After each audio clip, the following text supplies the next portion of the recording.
قریب ہم ڈالیں گے دلوں میں ان لوگوں کے جنہوں نے کفر کیا تمہاری غیبت اس وجہ سے کہ شریک کیا انہوں نے اللہ کے ساتھ ان کو کہ نہیں اتاری اللہ نے اس بارے میں کوئی سنت، اور ٹھکانہ ان کا دوزخ ہے اور بہت برا ٹھکانہ ہے ظالموں کا۔ اور یقیناً سچ کر دکھایا تھا تم کو اللہ نے تو وہ اپنا وعدہ جب بے دریغ قتل کر رہے تھے تم ان کو اللہ کے حکم سے، حتیٰ کہ جب ڈھیلے پڑ گئے تم خود ہی اور اختلاف کیا تم نے حکم کے بارے میں اور حکم عدولی کی تم نے بعد اس کے کہ دکھا دی تمہیں اللہ نے وہ چیز جو تمہیں محبوب تھی۔ تم میں سے کچھ وہ تھے جو طلبگار تھے دنیا کے اور تم میں سے کچھ وہ تھے جو طلبگار تھے آخرت کے،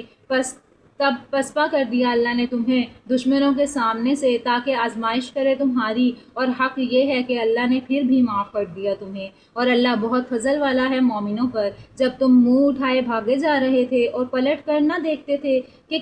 کسی کی طرف اور رسول اللہ پکارتے رہتے تھے تم کو تمہارے پیچھے سے، سو بدلہ دیا اللہ نے تم کو غم پر غم کی صورت میں، تاکہ نہ ملال کرو تم اس چیز کا جو چھن گئی تم سے اور نہ اس مصیبت کا جو پہنچی تم کو، اور اللہ پوری طرح باخبر ہے ہر اس بات سے جو تم کرتے ہو۔ پھر نازل فرمائی اللہ نے تم پر اس غم کے بعد اطمینان کی کیفیت اونٹ کی شکل میں جو طاری ہو گئی ایک گروہ پر تم میں سے، اور ایک گروہ تھا کہ بس فکر تھی ان کو محض اپنی ہی جانوں کی، گمراہ گمان رکھتے تھے یہ اللہ کے بارے میں جھوٹے دور جاہلیت کے سے گمان، کہتے تھے کیا ہمارا بھی ہے اس معاملے میں کچھ عمل دخل؟ کہو اے پیغمبر بے شک اختیار سارے کا سارا اللہ کا ہے، چھپائے ہوئے ہیں یہ لوگ اپنے دلوں میں ایسی باتیں جو نہیں ظاہر کرتے تم پر، کہتے ہیں اگر ہوتا ہمارا بھی اختیار تو اختیار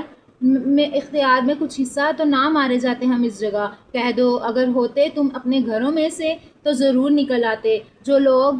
وہ لوگ کہ لکھ دیا گیا تھا جن کی قسمت میں قتل ہونا اپنی قتل گاہوں کی طرف، اور یہ اس لیے تھا کہ پرکھے اللہ اس کو جو تمہارے سینوں میں ہے، اور تاکہ صاف کر دے اور کھوٹ تمہارے دلوں میں ہے، اور اللہ خوب جانتا ہے دلوں کی باتوں کو۔ بے شک وہ لوگ جو پیٹ پھیر گئے تم میں سے جس دن باہم ٹکرائیں دو فوجیں، اس کا سبب صرف یہ تھا کہ قدم ڈگمگا دیے جائیں گے ان کے شیطان نے بے وجہ بعض ان حرکتوں کے جو وہ کر بیٹھے تھے، بہرحال معاف کر دیا اللہ نے انہیں بھی، بے شک اللہ بہت معاف فرمانے والا اور نہایت رحم کرنے والا ہے۔